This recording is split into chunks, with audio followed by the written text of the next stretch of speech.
Welcome to Dental Business RX. Practice success in 30 minutes or less. Thank you for calling ABC Dental. Have you ever looked at tomorrow's schedule and seen a name that made you not want to come to work?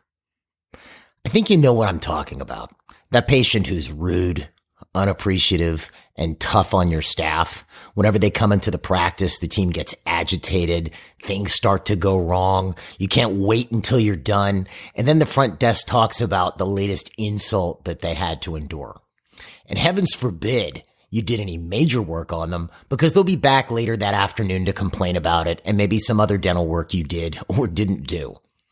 Well, if you have a patient, or more likely several patients like this, I have a question.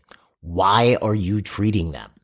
When I ask a dentist this question, I often find the answer comes from a sense of obligation, a duty as a healthcare provider, if you will. But maybe I missed something. Does the Dental Practice Act, where you practice, state that you have to treat everybody that comes through your door? And while I'm not giving out legal advice here, I'm pretty sure it doesn't. And if you don't know, I'd recommend you get really familiar with it. And on a sort of disrelated note, but related to this, when you do a survey of doctors, and you're looking for their biggest source of stress or problems, staff usually comes up as one of the, if not the number one answer, one of the top one or two answers. And it's not just training staff or finding staff. In some cases, it's problem staff or a non-performing staff. I've seen staff issues in some cases attributed to be the top reason for burnout that dentists experience.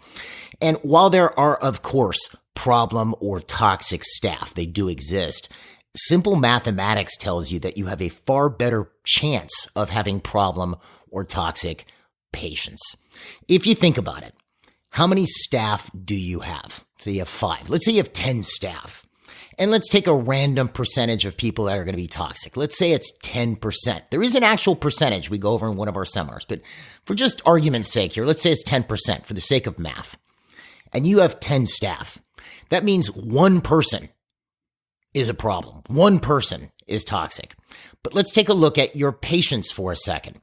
How many patients do you see in an average day? I'm not just talking about you as the doctor, but the entire practice. 20? 30? Well, now do that in a 4-day week. That's, 80 to 120 patients. If we take that 10% number again, that means 8 to 12 of those people who are in your practice were a problem that week. Not even just for the month or the year, I'm talking about that week. My point, the problems that you have with stress, burnout, negative commotion, etc. in your practice more often than not relates back to something going on with your patients, not your staff. Now, your staff negatively affected by these people might then also become problematic. But again, if that was the case, it originated with one or more of these patients. And that's what I want to talk about in this week's episode.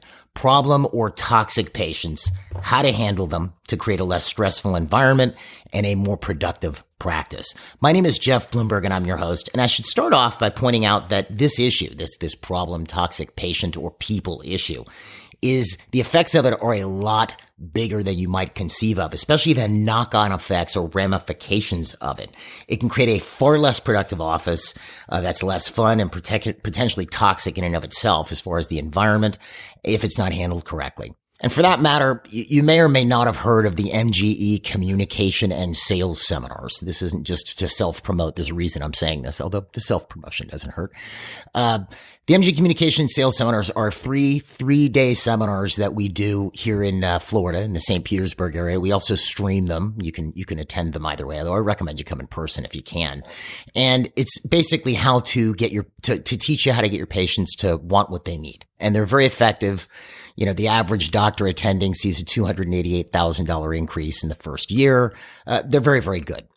But 1.5 days of those 9 days, believe it or not, are dedicated to teaching people how to detect toxic or problem patients or people. That's 1.5 days of the training. You might go, why would you do that in a sales seminar? And joking, I do that section of the seminar, and I joke when I stand up often because many people come into the sales and communication seminars from the MGE New Patient Workshop, self-promotion again, or company promotion at least. I'll put a link to that, both these seminar types on the episode webpage. But they'll come from the New Patient Workshop, which was how to get more patients. And then let's say they're attending this seminar as their first of the 3, because you can attend them in any sequence. And, their first day, they're learning how to get rid of patients. A bit counterintuitive. It's a little funny, but it is extremely important. So obviously there's a lot of characteristics that you're looking for when you're looking for this person. Are they a problem? Is it something that could be handled, or is it something where you might have to part ways or not? Obviously, I can't get into all that in a podcast, but what I do plan to cover in this episode is what might this look like in interaction with a patient that it's just probably not going to work? What are some signs that you might have a problem? I want to go over what to do about it and how to protect your team, and when it's time to dismiss this patient and move on, and some things to think about with relation to dismissal. So what might this look like?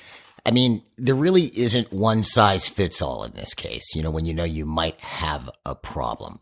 I guess lots of examples. You have a patient, they see your hygienist walks out of the room and they're crying because the patient was really rude and nasty to them.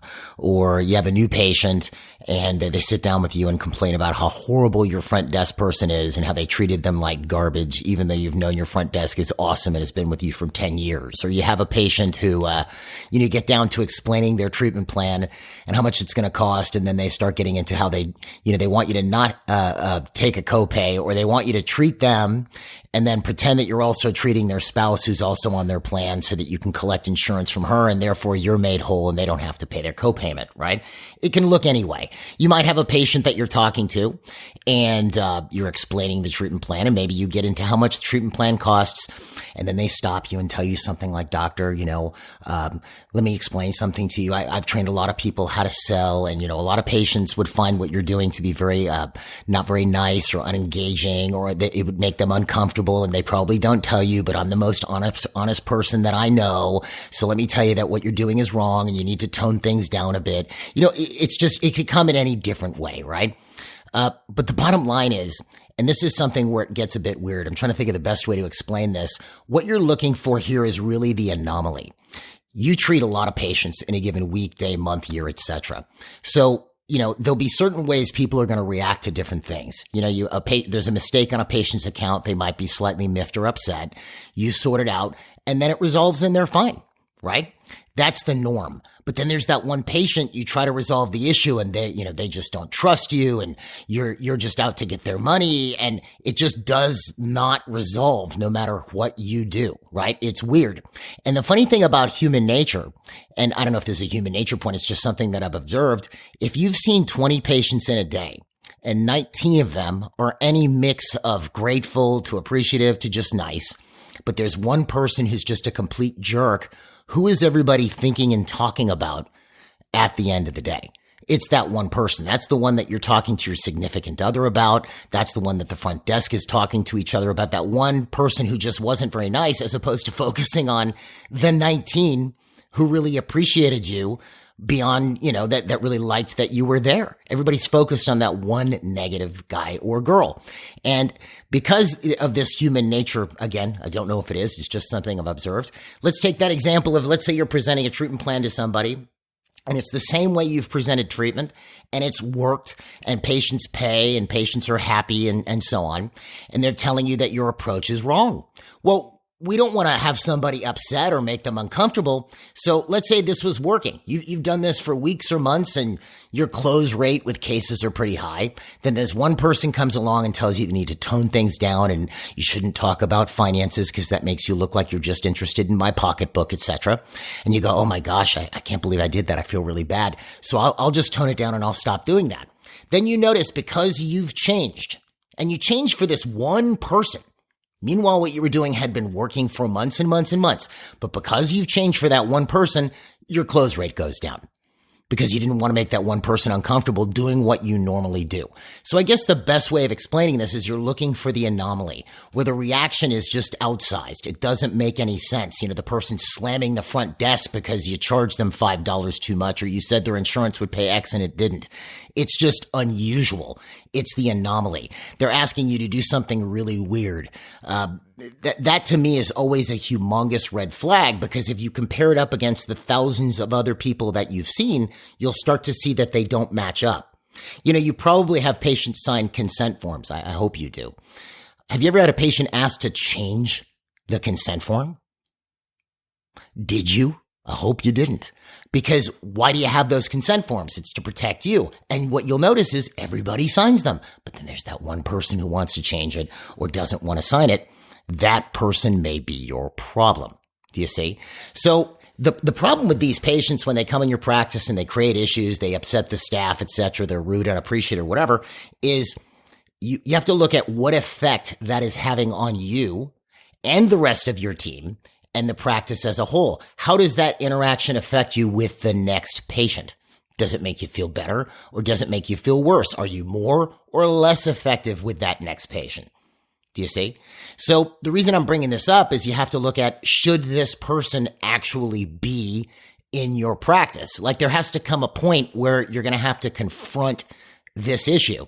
And in some cases, and this is the difference. If you have a problematic or a toxic staff member, it's usually, some people do drag their feet on this, but it's usually not a big, huge decision. I need to move on from Jane or Joe or whomever it is and get somebody in there to replace them. It's why? Because you're paying that person to be there and it's not working out, right? But there's this idea of obligation, which comes in. You don't want to dismiss patients. But then also you could get into a focus where there's a lot of weird ideas in business. The patient is always right. But how is the patient who is tearing your front desk up right? Or treating your hygienist like garbage right? Or someone who's rude to you right? In dentistry, actually in a lot of businesses, the patient isn't always right. The patient should be treated with care and courtesy, but they're not always right. If I come to you and I want a multi-pin restoration instead of a crown, does that make me right? Amalgam restoration? No.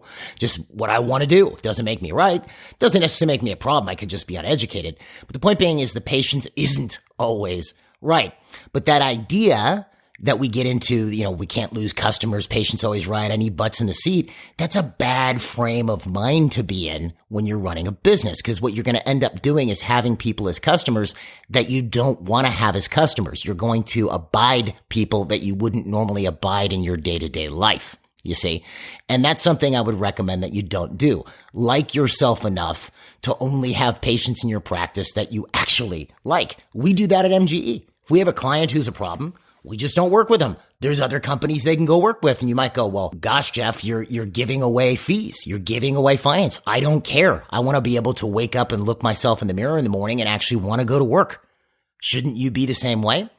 And the funny thing that happens when your focus is on, I have to keep patients. I'm not saying you should get rid of patients, okay, that are good patients. But if your focus is, I have to keep patients no matter how terrible it is to deal with this person, if that's your focus, then what are you really focusing on? What are you afraid of? What are you worried about? Your focus on that point goes on to finance or the fee. And that is the last place you want to be as a healthcare professional. You ever been sold by somebody that you knew just wanted your money? You can feel it almost. You never want to be there. You don't want to be the effect of a patient's fee. You have to actually want to help this person, want to treat this person. And, if they're willing to work with you, great. If they're a problem, then fine. You probably need to move on. You see? So what do you do if you have a problem patient? You suspect that this patient, you have, again, remember we have our baseline, which is normal, which is where the hundreds, if not thousands of your patients fall into. They're all over the place as people. Some are upbeat, some are not.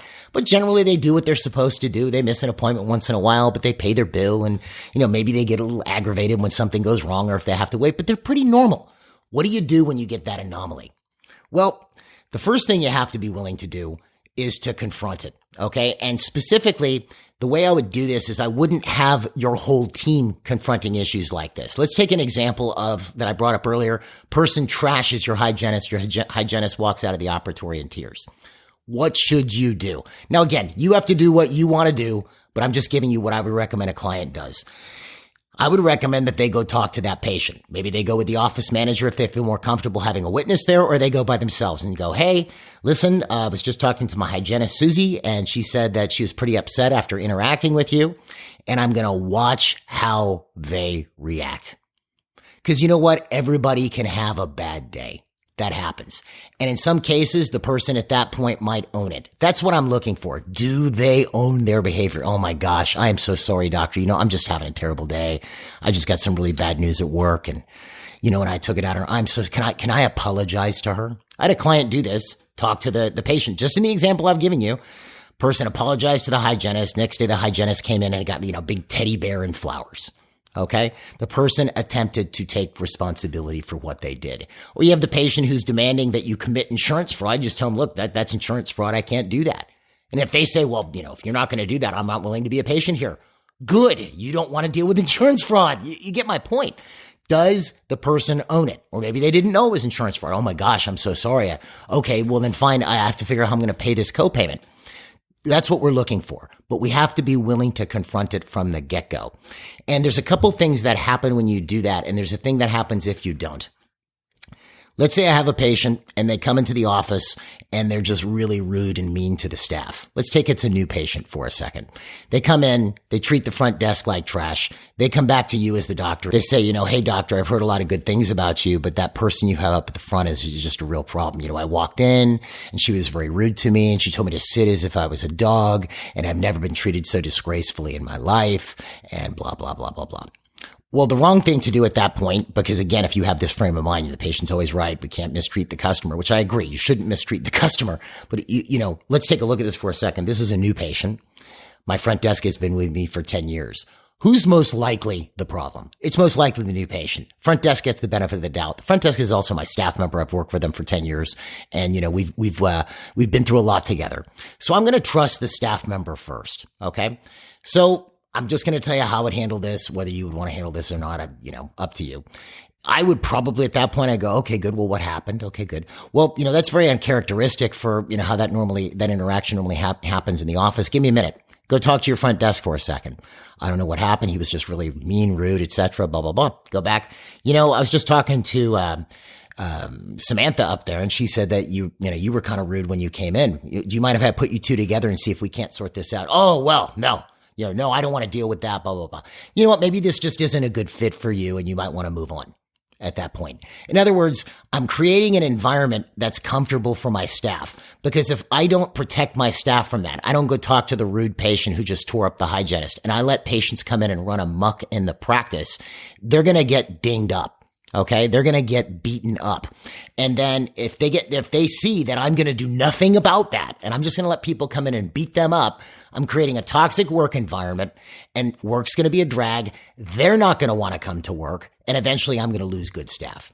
And they're going to know also that I'm not protecting them. Whether it's you or the office manager doing this, in some cases it may be better with the doctor. In some cases the office manager might be appropriate.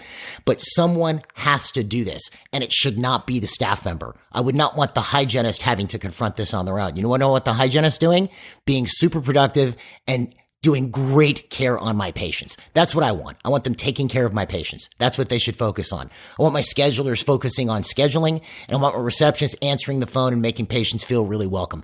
That's what I want. I don't want them handling disgruntled, upset, or problem patients. I'll handle that or the manager will handle that because that creates problems if I let that float all over the organization. And they should know if they have a problem patient that the OM gets called real quick and the OM can discern whether it should be them or the doctor talking to this patient to sort of, pull them off the line, so to speak. Sort of like in the old days, you'd see, a cane come out from center or the side of the stage to kind of yank somebody off stage. Same thing. It's kind of pull them off the line, bring them to an office. Hey, what's going on? Blah, blah, blah. Let's see if we can't sort this out or not. But the main thing I'm looking for when I'm having this conversation, and this is the same thing that would happen at MGE. If I had someone come in who started trashing people, was being disruptive or upsetting other clients, it used to be me having this conversation. Now we have other people in the company that have it, but the conversation would be, hey, I have a report that this, and this happened, and then see if they own it. Well, yeah, I'm sorry. Look, can I apologize? Great. Or, what? Look, I'm the customer. You need to treat me right, blah, blah, blah. You know what? This isn't a good fit for you. You need to move on because I don't want to have that type of stuff in my environment. So you have to be willing to confront these things, not only for your own mood and for the safety of your practice and the comfort of your practice, but also to protect your team from getting all beat up. Okay. So now Let's say you've done this. You've talked to some patient and they're just a problem. And look, there could be other things where maybe they're not necessarily toxic. Let's say it's somebody who's failed 6 appointments in a row and they're just a problem, because that just starts to create all kinds of problems in the practice. And you've decided, you know what, I'm done. I just want to dismiss this patient. Well, then you should dismiss the patient. But there's a few things that you would probably want to keep in mind. Number one is your Dental Practice Act for where you practice. You want to follow the Dental Practice Act to the letter of the law. You don't want to open the door to potential for abandonment or anything like that. And here's what I'd recommend, and I've told clients to do this: talk to your attorney or talk to your malpractice carrier. I've seen it where clients will call their malpractice carrier, say, hey, I've got this patient. I want to dismiss them. I just want to make sure I'm doing it right. In some cases, the malpractice carrier was happy to hear from the doctor because it wasn't about a claim. We're averting a claim, and they were happy to give out the advice, or you can talk to your lawyer. But you want to make sure that you observe the Dental Practice Act to the letter when you're letting go of a patient, because you don't want to open the door to any type of blowback when you do it, right? Now, where this can become complicated is if you're in the middle of treating this patient. This is why you want to be able to detect these patients early during their early interactions, okay? And confront it early during their early interactions. If you're mid-work, again, that's a question for an attorney or the malpractice carrier. In many cases, you're going to have to complete that work. Again, I'm not giving advice in that sense. I'm not an attorney and I'm not a malpractice insurance carrier, but you want to make sure that you don't set yourself up for further blowback from this patient, but you want to do everything in your power to move them along as quickly as possible legally, so that you don't open yourself up to further attack, okay? But the point being is, again, if in a lot of cases, look, I've seen cases where these things do go south and the person ends up in the middle of treatment and now they have a problem. They saw the red flags early on. They knew this person was a problem. And had they just followed their instincts as they were looking at it and moved on with that patient, they never would have ended up in trouble. All they'd done by that point was take x-rays. Okay. The second they started treating that patient was when they got themselves in trouble, but they knew in their heart that they shouldn't be doing that. So that's the key. Before you get into it, if you feel like something's just off, this just isn't right, well, don't do it. And you might think, look, it's going to cost you money. It's going to cost you, patience, revenue, etc. It's really not. The quicker you move on, the better. And you're creating a more positive environment for not only yourself and your staff, but also for the other patients and the interactions you and your staff are now going to be having these patients, because you're focusing on patients who actually are happy to see you and appreciate that you're actually there. Okay. So shorter episode this week, and just keep in mind, keep your environment pleasant, keep it free from this type of drama, and you'll find that the office is a lot more productive. You don't owe your help to anyone. Okay. Treat people that you actually want to, that you care about. It's your practice. It's your career. I could say the same thing for your team. Make it fun and make it worthwhile. Hope this helps. If you have any questions, you can always email me directly at jeffb@mgeonline.com. I put the links to the MGE communication and sales seminars and the MGE new patient workshops on the episode webpage. And if you want more info about us, you can find us online at mgeonline.com or call us at 800-640-1140. Folks, have a great week, and we'll see you at the next episode.